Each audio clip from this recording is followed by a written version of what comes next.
매 분기마다 투자자들은 버크셔 해서웨이의 13F 보고서 발표를 간절히 기다립니다. 증권거래위원회 SEC는 대부분 대형 펀드가 매 분기 말에 보유한 주식을 공개하도록 요구합니다. 이를 통해 대중은 펀드가 어떤 주식을 사고 파는지 효과적으로 알 수 있습니다.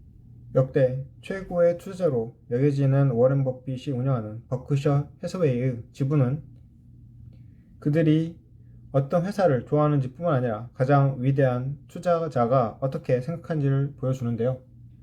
최근 13F 보고서에서 버핏은 월가의 주식시장에 대한 강렬한 경고를 보낸 것 같습니다. 현재 시장이 과대평가되었다고 생각하는 투자자들은 많이 있는데요.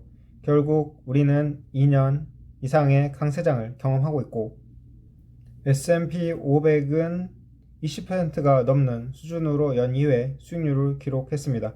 버핏은 이러한 투자자 중 한 명이라고 볼 수 있는데요. 즉 과대평가 되었다고 보는 것. 2024년에 버핏과 버크셔는 현금을 쌓아두었고 3분기 말에 3,200억 달러가 넘는 현금과 단기 부채를 보유했습니다. 버크셔는 또한 2024년에 매수한 것보다 더 많은 주식을 매각했는데 여기에는 애플과 뱅크 오브 아메리카와 같은 포지션이 큰 주식들도 포함이 됩니다. 버핏과 버크셔를 연구하는 투자자라면 그들이 경기 침체와 심각한 시장 침체를 견뎌내는 능력이 있다는 것을 알고 있을 건데요. 버크셔는 브로더 마켓을 추적하는 두 개의 상장기수 펀드에서 매도를 했습니다.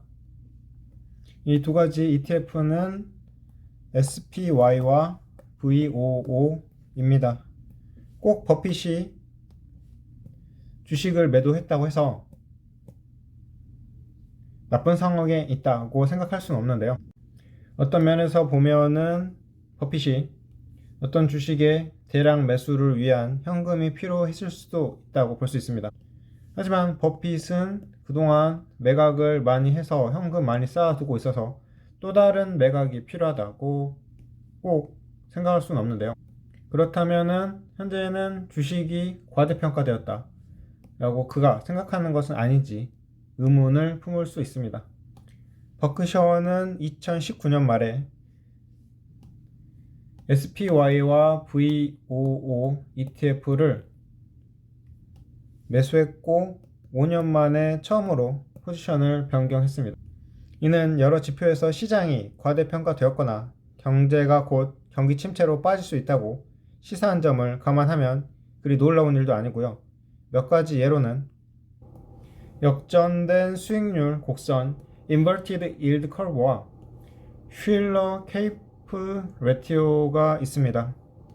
슐러 케이프 레티오는 슐러 P로도 알려져 있고 Cyclical Adjusted Price to Earning 레티오의 준말입니다.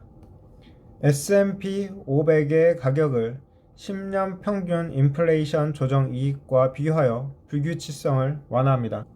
이 표에서 볼 수 있듯이 케이프 비율은 5년 평균보다 높고 2022년 시장이 무너지기 전 최고치에 가깝습니다. 지금 보이시죠?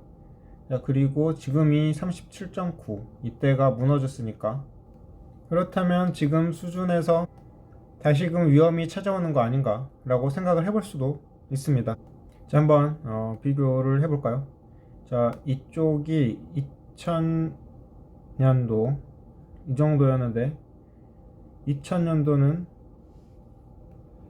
여기서 이렇게 폭락을 한 경험도 있고요. 자, 이 부분, 또 이 부분을 볼까요? 그러면 여기가 언제였냐면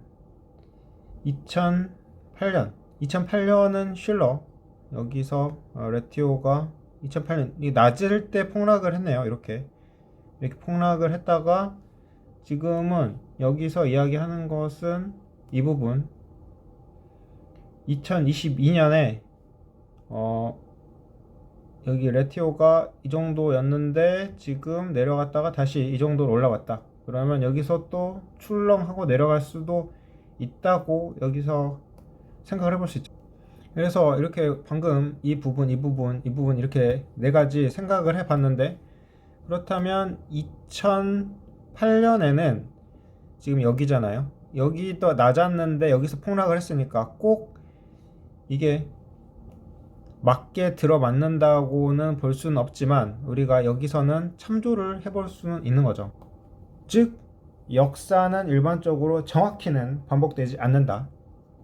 오늘날의 시장은 그 어느 때보다 달라져 있는 상황이고, 미국 연준은 2020년 팬데믹 시작 후 경제에 현금을 엄청 쏟아부었고, 소수 회사가 현재 S&P 500의 약 3분의 1을 차지하고 있으며, 기술은 그 어느 때보다 우리 일상생활에 자리 잡았습니다.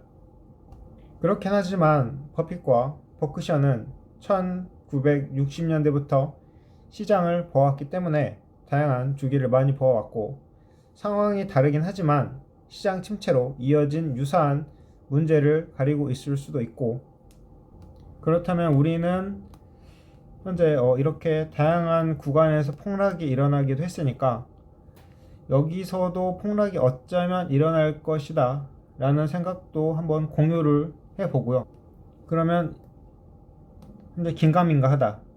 하지만 버핏의 의견을 들어보자면 현재 새로운 포지션 취하는 것은 좀 미뤄야 하지 않을까.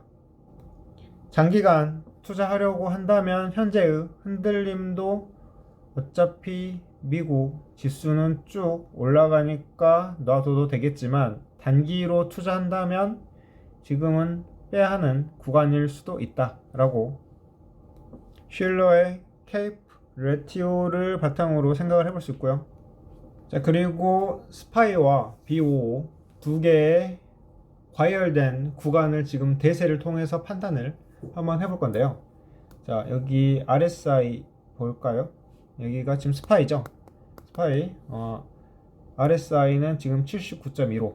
지금 예전에 역사적으로 무너졌던 구간을 보면은 지금 이 정도에서 무너졌다는 것을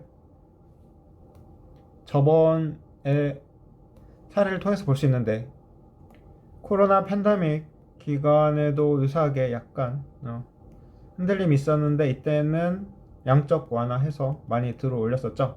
일단 지금은 과열인 구간 중에 하나라고 볼 수가 있는 거고, 자, VO도 보면은 뭐 똑같겠죠.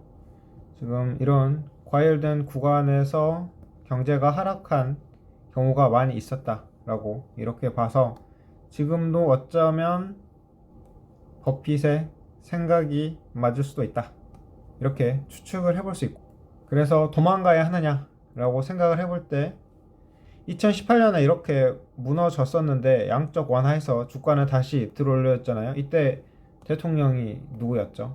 트럼프. 자, 그러면 지금 만약에 경제가 무너진다면 다시 트럼프는 다양한 방법을 통해서 경제를 살릴 가능성이 있습니다. 그것 또한 호재가 될 수 있겠죠. 자, 이렇게 추측을 해보는데 과연 앞으로 어떻게 될까? 우리는 앞날을 기대해 보기를 하면서 영상 마치겠습니다.